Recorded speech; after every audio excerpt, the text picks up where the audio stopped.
On today's episode of the Franchise Friday, April 14th, we got a good amount of stuff to cover in today's episode.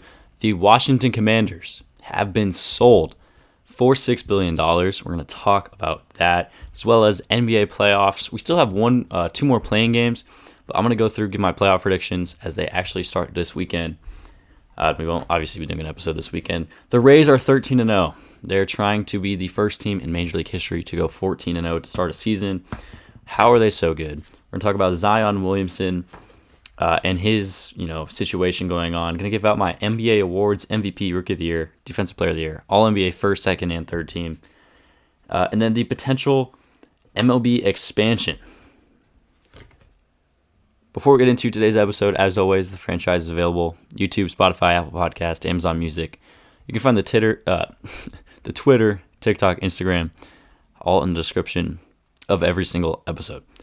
All right, let's begin with the Commanders being sold for $6 billion.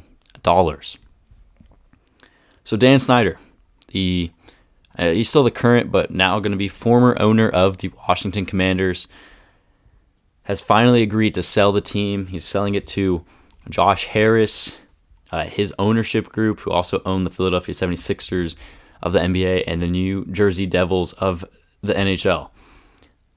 $6 billion to buy the team, the stadium, the practice facility, everything associated with the Washington Commanders.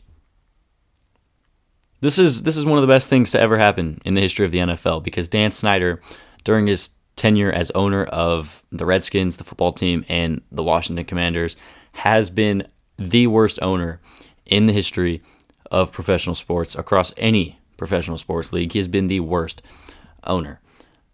First of all, I actually saw this this morning.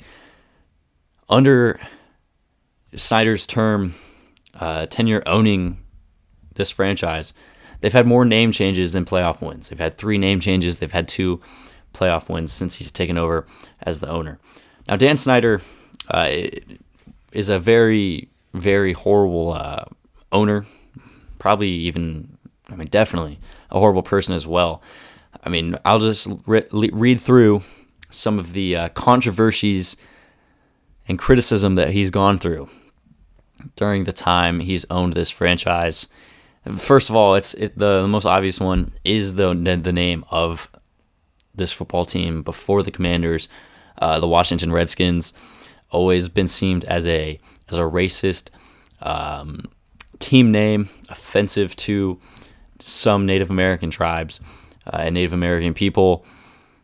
Obviously, in 2020, it got changed after a lot of protests and advertisements and sponsors pulled from the Redskins. So that's been one of the big ones for Dan Snyder. But there's a lot of other ones here. Defamation lawsuit in 2011. He demanded the dismissal of the Washington City paper, who put out an article about the cranky Redskins fan to Dan Snyder, who was critical of Dan Snyder and the image that he was anti-Semitic and a bunch of other things about him. So he put out a lawsuit against this writer. Environmental lawsuits, workplace culture, a lot of sexual assault allegations from over 40 women in 2020, claiming that he was a sexual assault in the workplace. Financial improprieties. He hid ticket sales from the NFL to keep more of the revenue for himself. Allegedly, that one's not yet to be confirmed. He also says he has dirt on other owners. If they try to kick him out of the NFL, that he would just pull what he has on them to the commissioner as well. So Dan Snyder is just a very, very bad guy. It's a very, very good thing that they have been bought out by this guy, Josh Harris, for $6 billion. That's a pretty high price tag. That's the highest an NFL team has ever been sold for, previously ranking the Denver Broncos last year. So, every time you get someone buying an NFL team, the price is going to be higher and higher and higher. But what I do want to talk about with this, outside of the Dan Snyder and him being a very, very bad person and a very bad owner is will they get a new name and a new stadium? I think the new stadium is kind of inevitable. They've been talking about a new stadium for years, whether it's in Washington, D.C., whether it's in Virginia or in Maryland. There's been lots of different proposed locations for a new stadium. And obviously, who's going to pay for it? Is it going to be the owner themselves? Is it going to be private funding? Is it going to be publicly funded? And then a new name. I think a new name is something that needs to happen. I think the Washington Commanders is the worst name in professional sports. Like, that's one of the worst names ever. Honestly, the Washington football team was a better name than the Commanders. I think they should totally ditch the Washington, totally ditch the color scheme. I think they should go with something like DC. If the XFL has a really dope team name, the DC Defenders, I don't think they should obviously, buy out that name. But I think they should change their colors. Why not red, white, and blue? Washington, D.C. Why not embrace D.C. instead of just Washington? I don't know. I think they do definitely need a name change. The Commanders is a very bad name. When they were announcing that they were coming out with the new name a few seasons ago, we were thinking about the Red Wolves, the Red Tails, the Red Hawks, a lot of those proposed names that have been out there for many years, and then they come out with the Commanders and completely have the worst name in the entire NFL, and the worst uniforms and the worst stadium. So the Commanders, this owner is going to have to put a lot more than $6 billion in. He's got to build a new stadium. He's got to get a new name. He's got to get new uniforms. And he's got to build a good football team around him too, because that Washington team has been one of the most mid franchises over the last 10 years in the NFL. All right. NBA playoff prediction, NBA playoffs. They're going to officially start this weekend. We still have 2 more playing games for the 8th seed in the West and the Eastern Conference. You got the Oklahoma City Thunder against the Minnesota Timberwolves, and then the Miami Heat versus the Chicago Bulls. Regardless of whoever wins those games, I don't think they're going to upset the 1 seed.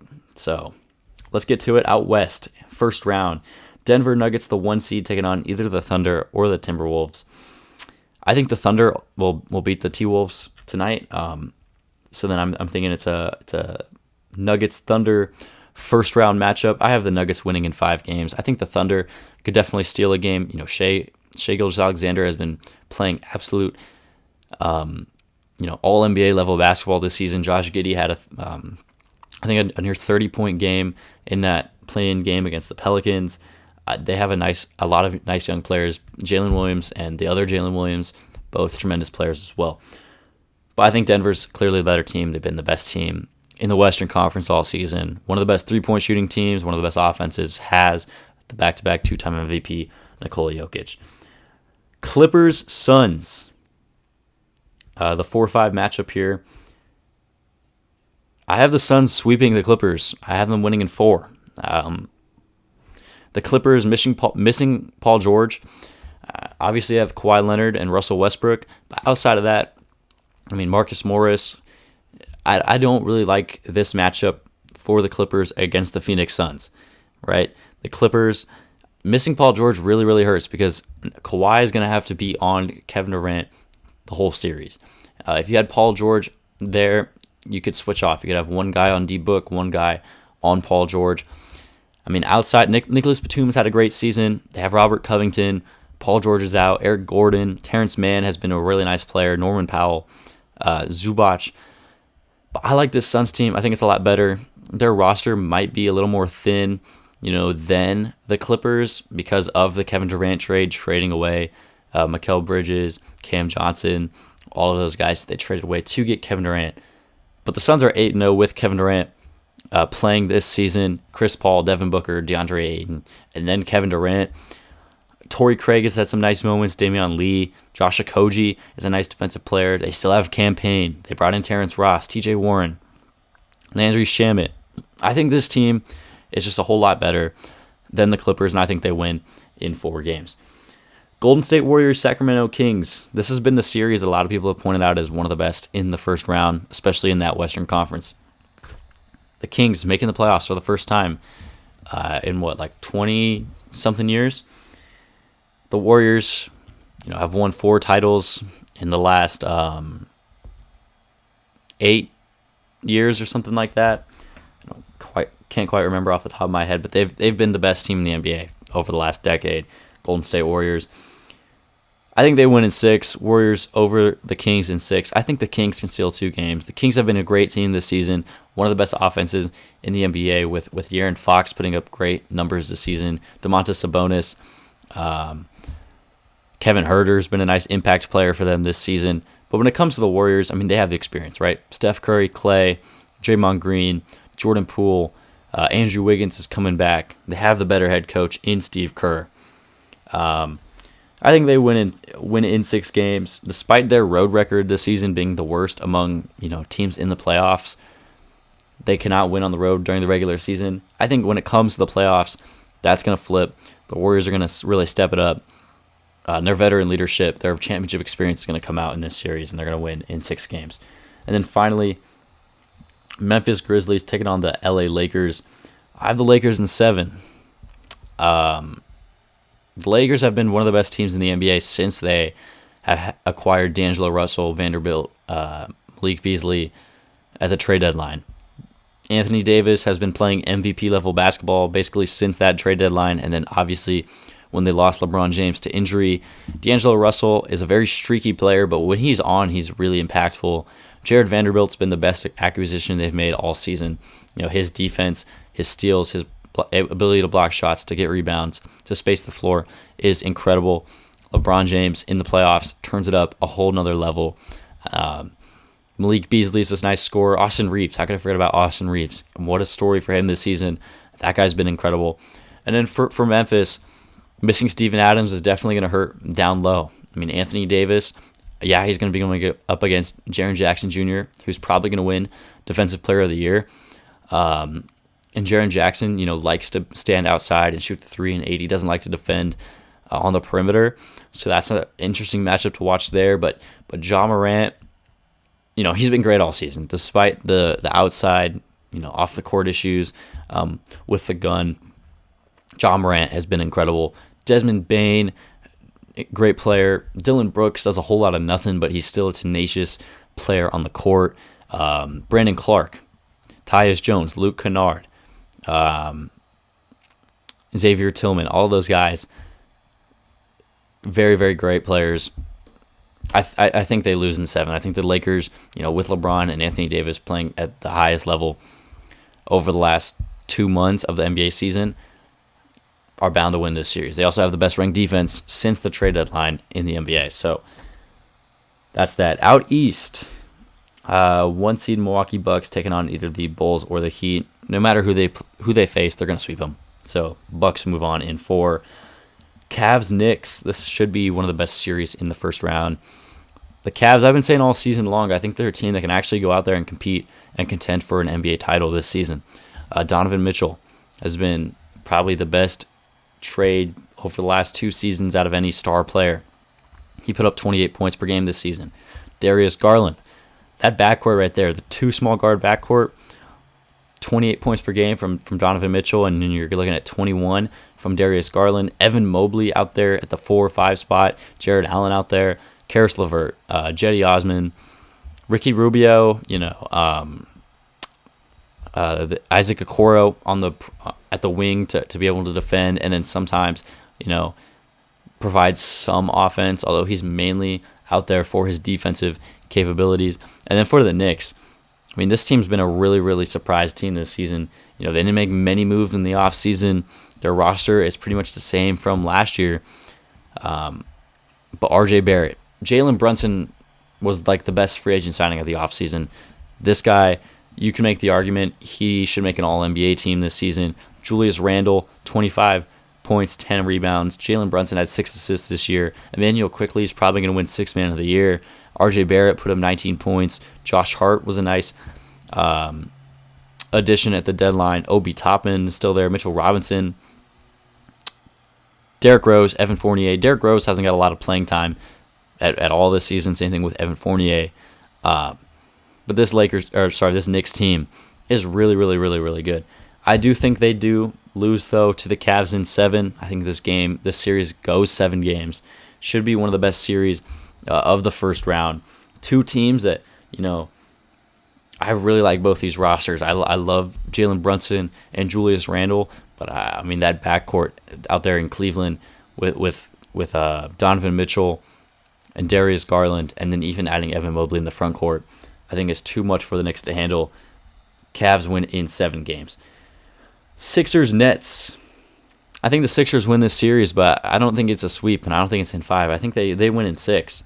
I think the Brooklyn Nets definitely are capable of stealing 2 games here from the Philadelphia 76ers.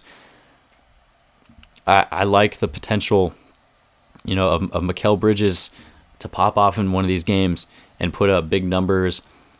Nick Claxton out there in the middle defensively. Cam Johnson, Spencer Dinwiddie, Seth Curry is still there. Joe Harris. They have 3-point shooting. They have a lot of wings. Obviously, the Sixers are going to win this series. But it's not out of the question that the Brooklyn Nets win a few games here with their 3-point shooting, with their wings being able to defend as well. Right? Cam Johnson and Mikal Bridges are 2 of the best defenders in the entire league. So putting them up against a Tobias Harris or a James Harden or a Tyrese Maxey, and then you have Nick Claxton on Joel Embiid, and I think Joel Embiid, right, he's going to be the MVP this season, and he's obviously a better player than Nicholas Claxton, but Nick Claxton is still able defensively to stop Joel Embiid at certain points in the game. But still, no matter what, the Philadelphia 76ers are winning this series, right?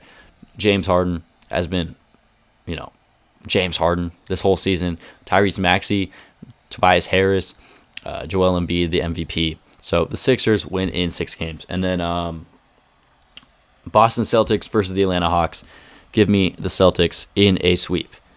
All right, so second round in the Western Conference. Denver Nuggets, the 1 seed, taking on the Phoenix Suns, which, what seed are they? Are they the, I think the Suns are the 4 seed.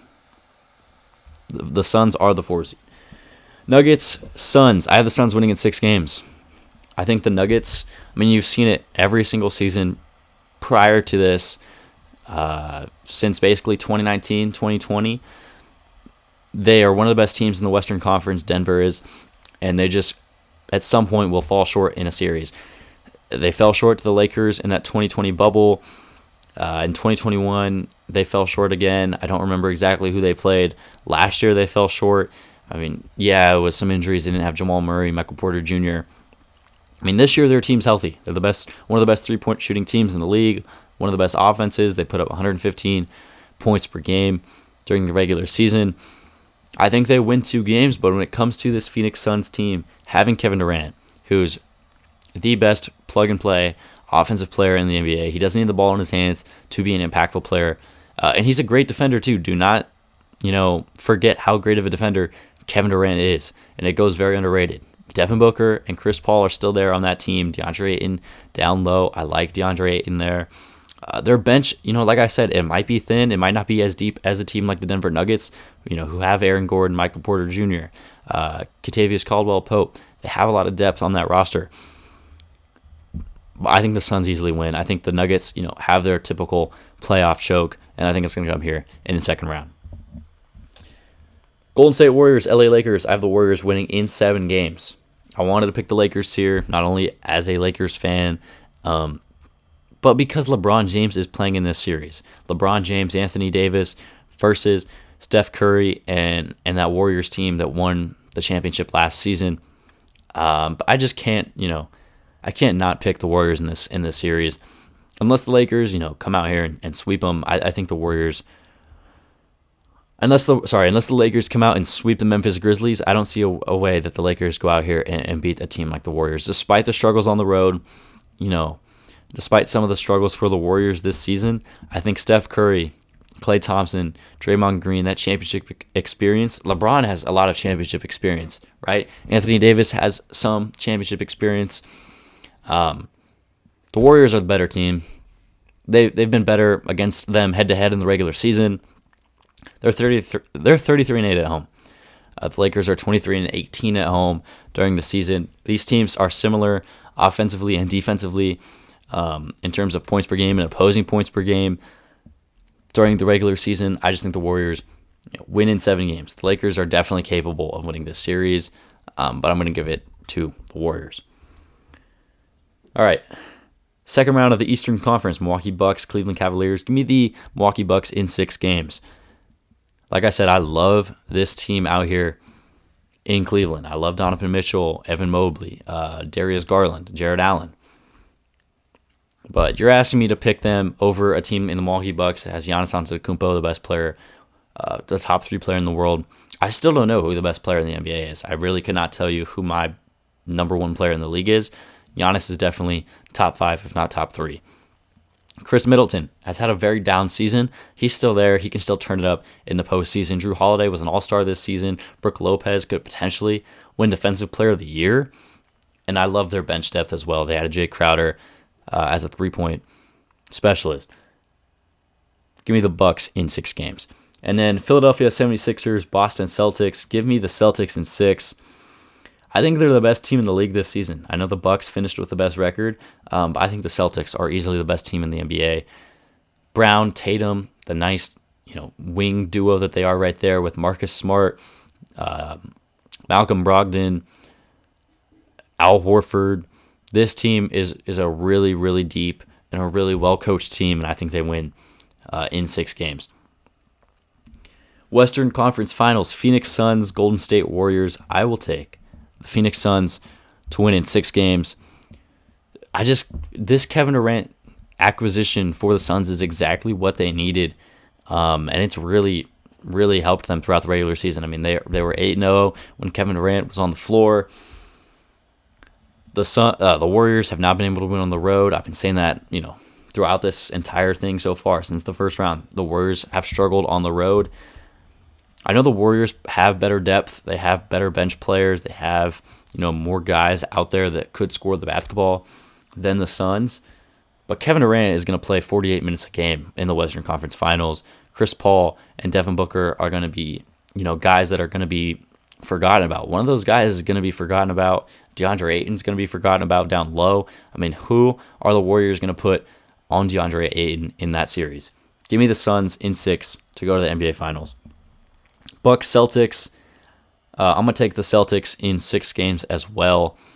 Like I said, this team is the best team in the league. Tatum put up 30 points per game. Brown put up 26 and a half.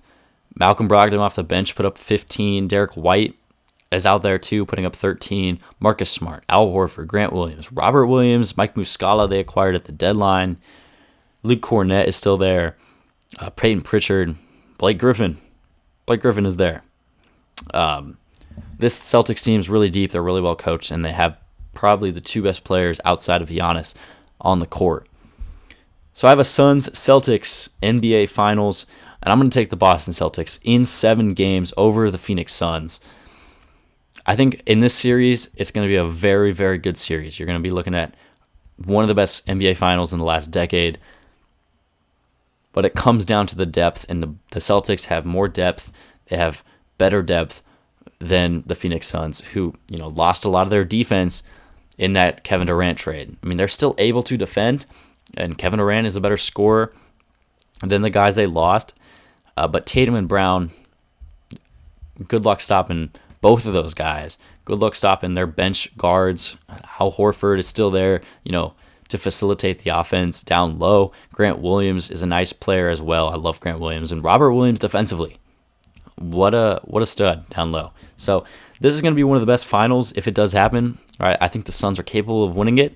That's why I have it going to 7 games. But in the end, I think the Celtics win this series in 7. Jason Tatum, Finals MVP. All right. Where should we go here? Let's do NBA awards. I mean, we're on the topic of the NBA right now. Let's go through the awards, who I have winning each award. MVP is Joel Embiid, 33.1 points per game this season. He won the scoring title. He put up 10.2 rebounds, 4.2 assists, 54 field goal percentage, 1.7 blocks per game. The Sixers finished as a 3 seed in the Eastern Conference. He's been the most dominant player throughout the regular season. Jokic had the opportunity to win the award at some point, for a good chunk of the season. This was Jokic's award to lose, and he did lose it. With him not playing a lot of the games down the stretch, And then obviously, his comments about him not really caring about the MVP award. Embiid's been the most dominant player all season. He had 13 40-plus point games this regular season. Jokic obviously had more triple-doubles, right? But I think Joel Embiid easily wins the MVP. Second place for me would be Giannis, and then third place would be Nikola Jokic. Rookie of the Year, I think this one's easy. Paolo Banchero of the Orlando Magic, 20 points, 6 rebounds, 3 assists, 42% from the field. There was a lot of games when you look at his game log where he had less than 10 points throughout the season. But he's a rookie. He is the main offensive piece for that Orlando Magic team. And he did pretty good. He did pretty solid. His efficiency numbers, right, aren't the highest. But I think next season, and then obviously going forward in his career, those percentages are going to go up and up and up. Defensive Player of the Year, it's between Brook Lopez and Jaren Jackson Jr., and I went with Jaren Jackson Jr. He put up 3 blocks per game. That's the most in the NBA, 189 total blocks. And he led in field goal percentage allowed at 46.9%. Most improved player, Lauri Markkanen. Through the first 5 years of his career, 15.4 points per game. This season with the Utah Jazz, 25.6, 49% from the field, 39% from three. It's not stat padding. It's not just because he was on a Utah team that didn't make the postseason and they needed someone to score the basketball. He actually had a great season. Offensively, he was the number one option on that Utah team. He has the ability to space the floor. It's not just stat padding. I think he's going to be a guy that throughout the rest of his career, if he stays in Utah and is the number one option, will be putting up 20-plus points per game. Finally, Sixth Man of the Year. I was between two people, Emmanuel Quickley and Malcolm Brogdon. I think those two are pretty much tied to win this award, and I wouldn't be surprised if you give him a Sixth Man of the Year. Emmanuel Quickley put up 14.9 points per game, 4.2 rebounds, 3.4 assists, shooting 44.8% from the field. Malcolm Brogdon put up 14.9 points, 4.2 rebounds, 3.7 assists, 48% from the field, 44% from three. They basically have identical stats from points per game, rebounds, assists, field goal percentage. They are basically identical. I'm going to give it to Malcolm Brogdon, right? He's on, in my opinion, the best team in the league. He's the third highest scorer on that Celtics roster. He's shooting 44% from the three. He easily wins Sixth Man of the Year, in my opinion. Not easily. I think it's really close. I mean, if you give it to Emmanuel Quickley, I wouldn't, complain. He definitely deserves to get a good amount of the votes in that category. All NBA teams. First team, I have Shea, Luka, Jason Tatum, Giannis, and Joel Embiid. You remember, for these All NBA teams, you have to go guard, forward, center. It's all about position. So if I could really choose my first team, I would have put Jokic and Embiid and Giannis all on the same team, but you can't do that. All NBA second team, Donovan Mitchell, Damian Lillard, Jaylen Brown, Jimmy Butler, Nikola Jokic. And then All NBA third team, Steph Curry, Ja Morant, LeBron, Lauri Markkanen, Domantas Sabonis. I thought about putting Jalen Brunson on here, but when it comes to putting off one of these guards, Curry, Ja Morant, Donovan Mitchell, Damian Lillard, Luka, Shea, you're not putting off Luka or Shea. You're not putting off Damian Lillard despite him not playing the last, 10 games of the NBA season. You're not taking off Steph. You could potentially make the argument for taking off Ja Morant. But I can't take off any of those guys. Jalen Brunson would be the first snub on the list. He'd be the last guy out of making an All-NBA team for me. And then finally, in terms of NBA, Zion Williamson. Zion Williamson did not play in the Pelicans playing game against the Thunder, in which they lost and were eliminated from playoff contention. Zion, in his 4 seasons as an NBA player, has played 114 games. There's 82 games in a regular season. He's only played 114 in 4 seasons. Since January, he's been out since January 2nd with a hamstring injury. He has not played since January 2nd. He was voted as an All-Star this season. I'm pretty sure he only played 20-something games this NBA season. He was cleared 3 weeks ago from his hamstring injury, and at this point he said it's a mental battle. And then he also said, quote, when I go to make certain moves, there is hesitation. Giannis is listed on ESPN as 284 pounds. I definitely think he's way heavier than that when you just look at him in interviews. And recently, he looks a lot heavier than that. And the thing for Zion, since he's gotten into the league, is how is he going to take care of his body? How is he going to manage his weight to be able to stay on the floor? Because we've seen it throughout the 4 seasons of his career. He has not been able to stay on the floor. And I think it's mainly in part due to his weight. His body, his legs cannot hold up 300 pounds with his athleticism as a basketball player. Right? If he's going to be that heavy, he needs to be playing in the NFL because he is too athletic. He has too much bounce. He has too much explosiveness to be 300 pounds and playing in the NBA. So the Pelicans, there's been people on ESPN and these other media outlets are talking about them the Pelicans trading Zion Williamson. Should they look to trade him?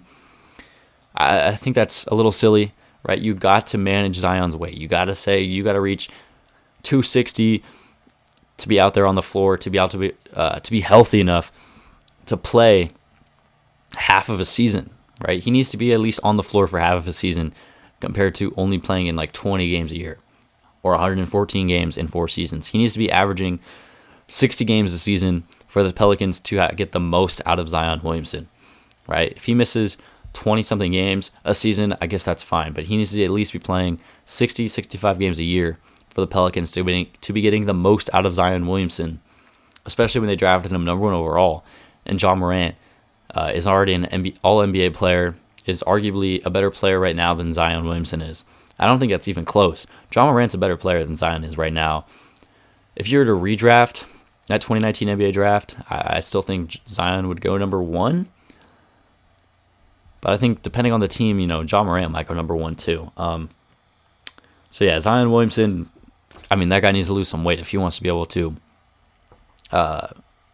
stay on the floor and play basketball. All right. 2 more things here today. Three more things here. The Tampa Bay Rays are 13-0. They're trying to be the first team in Major League history to win 14 straight games to start a season. I want to run through some of their guys real quick. Starting in their lineup, Wander Franco, 4 homers this season. He has a 1.048 OPS with a 1.0 WAR. Wander Franco already has a 1 WAR through 13 games this season. If he continues at this pace, he's going to have one of the highest regular season WARs in Major League history. Randy Arozarena, 3 homers, 9 strikeouts, a 928 OPS, 0.6 WAR. He's slugging .549. Yandy Diaz, 4 homers, 5 strikeouts. He's slugging 600. His OPS is 988. He has a .4 WAR. Paredes, 3 homers, 10 strikeouts, 925 OPS, 0.5 WAR. Brendan Lau leading the team in homers at 5 home runs, 10 strikeouts, 333 average, 463 on base. That's the highest. 818 slugging percentage. That is incredibly high. He's slugging 818. That's some people's OPS. His OPS is a 1.282. He has a 0.5 WAR. Offensively, as a team, they have 114 hits, 30 homers, 230 total bases. They've struck out 85 times. They have 45 walks. They have a 286 average, 367 on base, 578 slugging, and a 945 OPS offensively as a team. This pitching staff for Tampa is really, really good as well. Shane McClanahan, in 17 innings pitched this season, has 21 strikeouts, a 1.18 whip, and a 1.54 ERA. Jeffrey Springs, in 16 innings pitched, that's 3 starts for him, 24 strikeouts, 0.50 whip, and a 0.56 ERA. Drew Rasmussen, 13 innings pitched, 15 strikeouts, 0.23 whip, a 0 ERA. Zach Eflin, currently on the injured list, in his 2 starts, 11 innings pitched, 12 strikeouts, 1.18 whip, a 3.27 ERA. Taj Bradley just got called up the other day, and he immediately got sent down after his start. He went 5 innings pitched, 8 strikeouts, and he gave up 3 earned runs in his 5 innings. They still won that game. Like I said, he had 8 strikeouts. This Rays pitching staff as a team has a 2.23 ERA, .94 WHIP, 122 strikeouts, 31 walks, 6 homers allowed 29 earned runs, has allowed 79 hits this season. The Rays have the best run differential in Major League Baseball right now at plus 71. They have scored 101 runs. They've only allowed 30. The next best team in terms of run differential is the Milwaukee Brewers at plus 25. So the gap between the Rays and the second best team in baseball is very, very high. The Rays are able to hit home runs, they score runs, they don't strike out, and then their pitching staff strikes guys out. They don't walk, they don't allow home runs, they don't allow runs to score. The Rays are just incredible right now. Who do they play today? They play the Toronto Blue Jays in Toronto.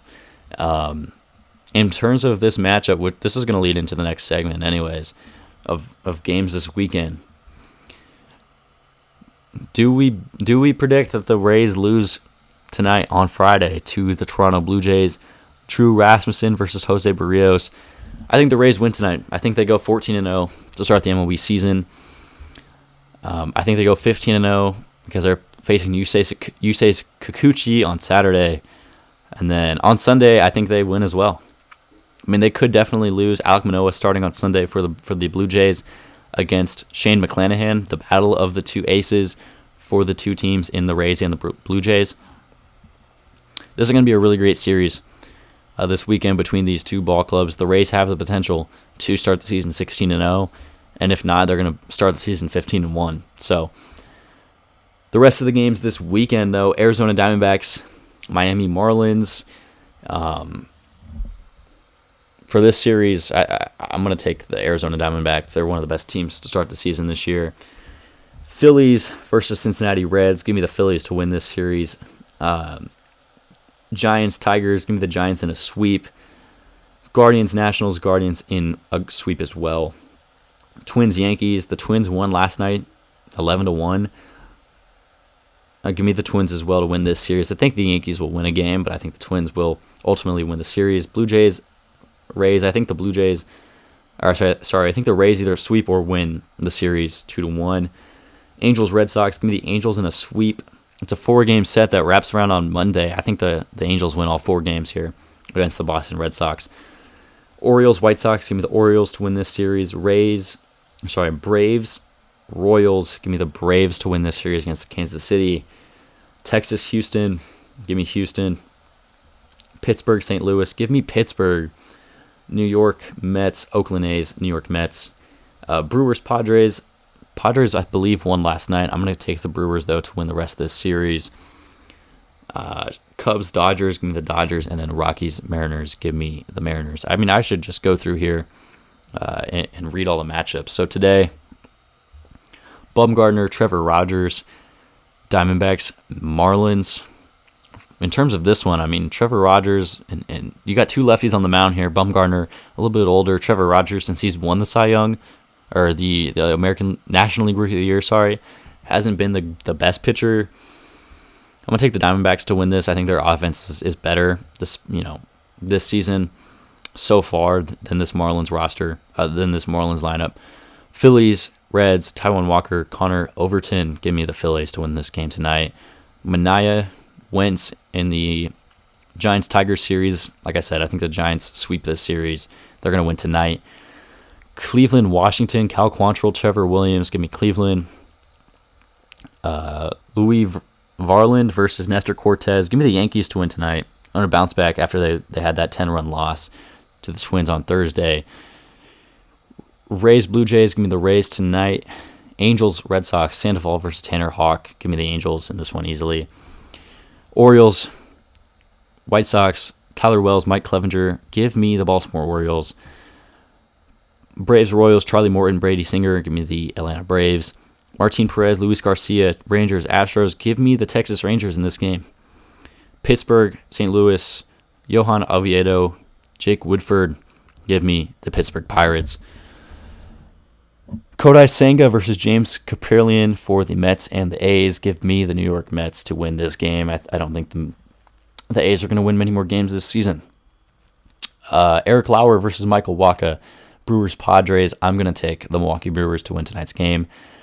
Justin Steele versus Noah Syndergaard. Cubs Dodgers. I'm going to take the Dodgers. And then Austin Gomber versus Marco Gonzalez. I'm going to actually take the Colorado Rockies to win this game tonight against the Seattle Mariners.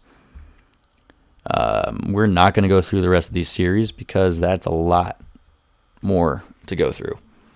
All right, final topic of today's episode is MLB expansion. I think it was earlier this week, Jeff Passan said that there was the former owner of the Utah Jazz has put together a group to try and get an expansion team to join the MLB in Salt Lake City. That's the third group that I know of, or at least that I could find,